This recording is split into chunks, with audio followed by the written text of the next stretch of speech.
A short trip by road with my guides, local outfitters Maui Eco Adventures, brings us to one of the many outlook points on the island to scout the routes that we'll be taking on our journey.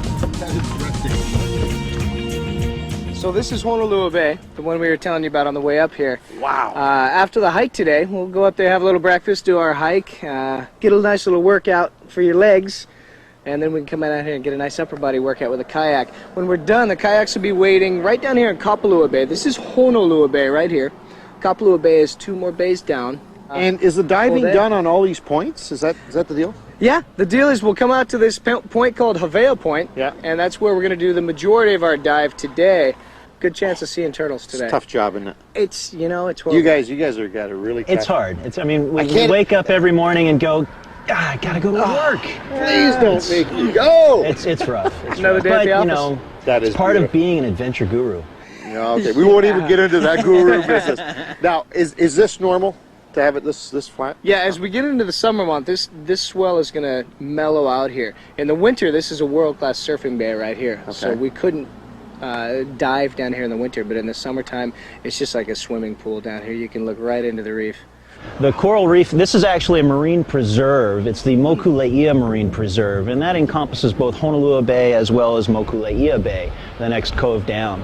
Our company, Maui Eco Adventures, along with Kapalua Dive Company, we team up and organize a cleanup project every year. And it's really extraordinary that 40 divers working 10 per quadrant. We set up a quadrant of 4 in the bay and go in and pick up from snorkel keepers, little plastic snorkel keepers, to beach towels that have blown over sides of boats passing by or what have you.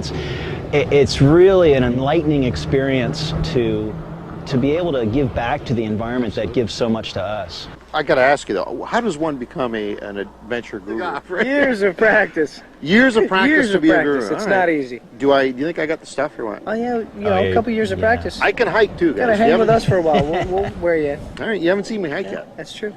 I'm ready to go. All right. Test me, coach. I saw those sneakers, man.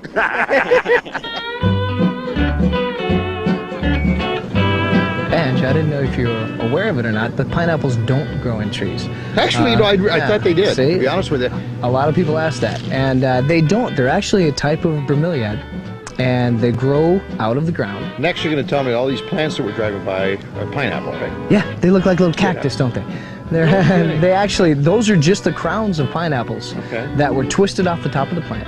So they grow under the ground? No, they actually, the plant, you'll take the crown, twist it off the top of your pineapple, stick it in the ground, and in 2 years it's a full-grown plant with a pineapple growing up out of the middle of it, sitting there just like a crown. They're really neat looking. But the amazing thing is, you plant it, it's 2 years before you get your first fruit. Well, you know, with the slow growth and expensive picking, this stuff should be more expensive than caviar. Yes, you would think so. Located only 15 minutes from Kapalua, a short drive finds you on the brink of a vast and varied ecosystem that seems to change around every corner. And it's here that we find one of the island's hauntingly beautiful natural wonders, the dryland forest. You can't help but feel both awed and chilled standing amid this awesome forest. But don't think that all of this occurred naturally. On the contrary, we're hiking into what is known as the Mauna Lea Arboretum, once a privately owned testing ground for a local plantation manager over 70 years ago. A lot of what you're seeing is the result of careful botanical management. So this is the rubber tree. We got to check this out on the way back. Yeah, this is a rubber tree right here. And actually, I'll show you a spot right back in here a little bit later where I cut it a couple days ago. And then where it bled, you can stretch the sap and it snaps like a rubber band. Wow. It's really wild. Established in 1926, the Arboretum has long been abandoned, but still hosts a collection of exotic fruits, trees, plants, and herbs from all over the world. And, over time, Maui's native flora and fauna has also invaded the forest. I know, watch your step, because some of these root systems come right up out of the ground. I know, it looks like an anaconda crossing the road. I did that. But, but before we get started, I figure we might have a little breakfast, you know, just to, some munchies to get you going. So I figured, come on up here and see if we can't find... Breakfast out here? See if we can't find Adam wandering around in the woods around here somewhere.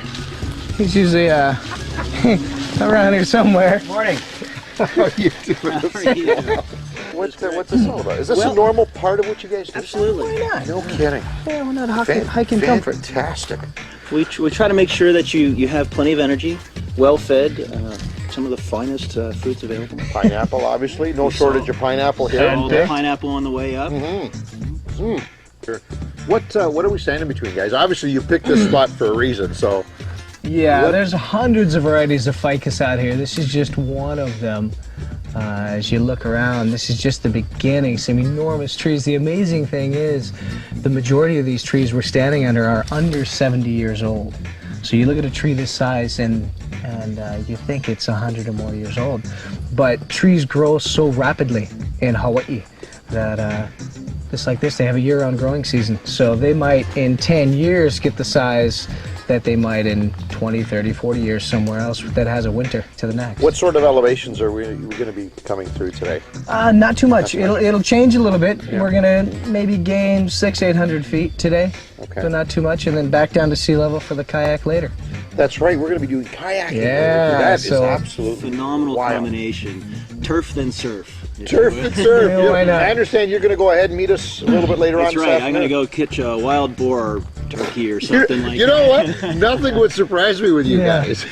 We try to stay one step ahead of everyone and think of the unthinkable and give you what you really are wishing for. Well, I'll tell you, like a good book, if the cover is any indication to what we're going to experience, this is fantastic. Super. Let's not waste a whole lot more time, buddy. Let's go. Let's go. So we'll see you somewhere along the way. I'm sure I'll you'll be sneak out from under exactly. another tree. You never know where he's going to be hanging from. See you, buddy. Coming up, swinging in the forest.